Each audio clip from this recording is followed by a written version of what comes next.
ሰባተኛው ጠቅላላ ምርጫ እንግዲህ በትላንትናው ዕለት ግንቦት 24 2018 ዓ.ም መካሄዱ ይታወሳል።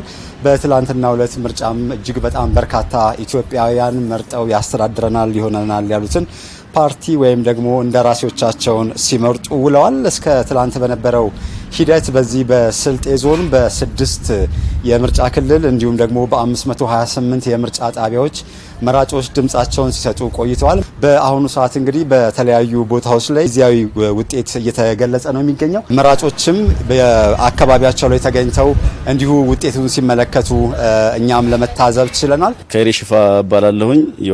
በጤና ጥበቃ ሚኒስቴር የወራቤ ኮምፕሬሄንሲቭ ስፔሻላይዝድ ሆስፒታል ሰራተኛ ነኝ።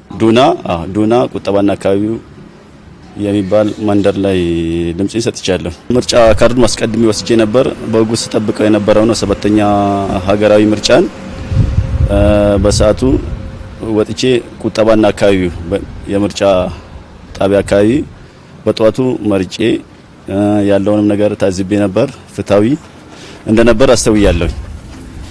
ሆኖም ዛሬ ደግሞ ውጤቱ ተለጥፎ ሳይው ጊዜያዊ ውጤቱን ማለት ባለውበት የምርጫ ጣቢያ ላይ ደስተኛ ነኝ። ስሜ አብዲ ይባላልው። እዚህ ወራቤ ከተማ ነዋሪ ነኝ። ምርጫውን ትላንት መርጠናል። ይወክልናል፣ ይመጥነናል ያልነውን ተወዳዳሪ መርጠናል። ያው እንደሚያሸንፍም ተስፋ እናደርጋለን። ምርጫው አሪፍ ነበረ፣ ከጠበቅነው በላይ ነው። ያው ውጤቱ ተለጥፏል። እንግዲህ ውጤቱ ወጥቷል። ጥሩ ነው። በጠበቅነው ልክ ነው ያገኘነው። ምርጫው በጣም ፍትሃዊ ነበር። የህዝብ ድምጽ መከበር አለበት። መከበርም ብቻ ሳይሆን መተግበርም አለበት። ምክንያቱም ይመስለኛል በጣም የተለፋበት ነው። ስንጠብቀው የነበረው የዚህ አይነት ዲሞክራሲያዊ ምርጫ ስንጠብቀው የነበረ ነው እና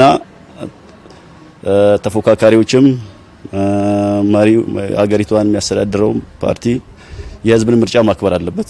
ፓርቲዎች ያለውን ውጤት በጸጋ መቀበል ነው።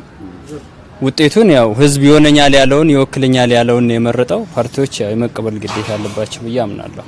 በትላንትናው ዕለት በነበረው የግንቦት 24ቱ ምርጫ የተለያዩ የፖለቲካ ፓርቲዎች በተለይ የህዝብን ድምጽ ከማክበር አንጻር የሰጡን ሀሳቦች ነበሩ።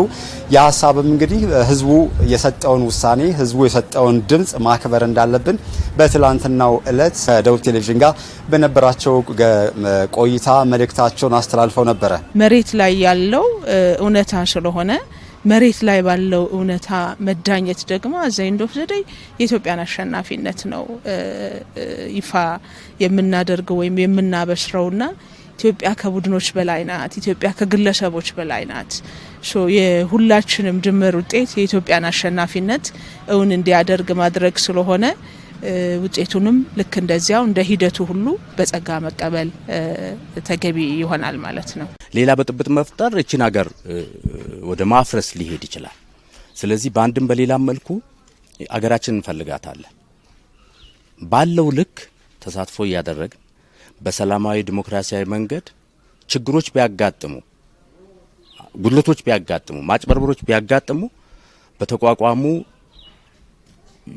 የምርጫ ቦርድ ችግርን ለመፍታት በተቋቋሙ ደረጃውን ጠብቆ ባሉ አካላት፣ በፍትህ አካላት፣ በሌሎችም አካላት ቅሬታችንን እያቀረብ ችግሮች እንዲፈቱ ያለሰለሰ ጥረት እናደርጋለን።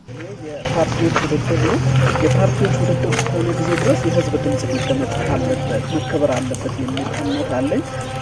ዛሬ ላይ ይሄ ነው ብለን መተንበይና መናገር አንችልም። ግን ደግሞ ነገ ተነጎዳ ሂደቱ የምርጫ ህጉን ተከትሎ ውጤቶች ይፋ ሊደረጉ ይችላሉ። በዛ ሰዓት ይፋ በሚደረግበት ሰዓት ዋናው የህዝብ ድምጽ መከበር መቻል አለበት። ያንን ድምጽ አክብሮ መሄድ የሁሉም ኢትዮጵያዊ ዜጋ ነው፣ የተፎካካሪ ፓርቲ ዜጋ ነው። በዚህ እምነትም እስካሁን ድረስ ተጉዘዋል የሚል እምነት ያለኝ። ይሄን እምነት ደግሞ በማስከበር ረገድ ብዙ ስጋት ያጋጥማል አላስብም። የህዝብ ድምጽ ግን ከሁሉም ነገር የበላይ ነው፣ መደመጥ አለበት፣ መከበር አለበት ሀሳብ ለማንሳት ነው።